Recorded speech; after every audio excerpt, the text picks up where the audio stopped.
Good morning. শুভ ষষ্ঠী সবাইকে। আজ ষষ্ঠী। সকাল সকাল উঠে রেডি হচ্ছিলাম মন্দিরে যাব বলে। আমি প্রত্যেকবার অষ্টমীর অঞ্জলিটা শুধু দিই, কিন্তু কোনোবারই ষষ্ঠীর অঞ্জলিটা দেওয়া হয়নি। এবার ভেবেছি প্রত্যেক দিনেরই অঞ্জলিটা দেব। আচ্ছা, তোমরা কি শুধু অষ্টমীর অঞ্জলি দাও নাকি ষষ্ঠীর থেকে অঞ্জলি দেওয়া শুরু করো? ও, এই চুড়িটা আমার নিজের হাতে বানানো, কেমন হয়েছে জানিও তো।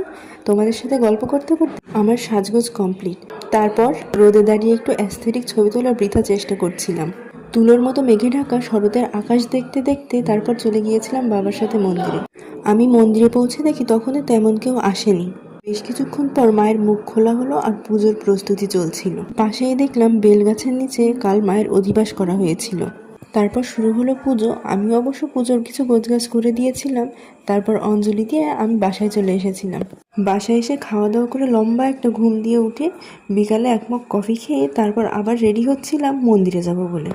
আমি এদিকে সাজগোজ করতে ব্যস্ত আর মা পিছনে জামা কাপড় গোছাতে ব্যস্ত। বাসা থেকে বেরোনোর সময় দেখলাম বাসার সামনে ফুল গাছটায় অনেক সুন্দর সাদা ফুল ফুটেছে। তারপর আমি আর মা গুটি গুটি পায়ে চলে যাচ্ছিলাম মন্দিরের দিকে। আজকের চাঁদটা অর্ধচন্দ্র, ঠিক যেন মায়ের কপালের টিপের মতো। চলে আসলাম মন্দিরে। গতবারের তুলনায় এবার মন্দিরটা অনেক বেশি সুন্দর করে সাজিয়েছে। আমরা যাওয়ার পর দেখলাম মাকে অস্ত্র দিয়ে সাজানো হচ্ছে। এই ছিল আমার ষষ্ঠীর একটা ভ্লগ। সবার পুজো অনেক ভালো কাটুক, আনন্দে কাটুক। টাটা।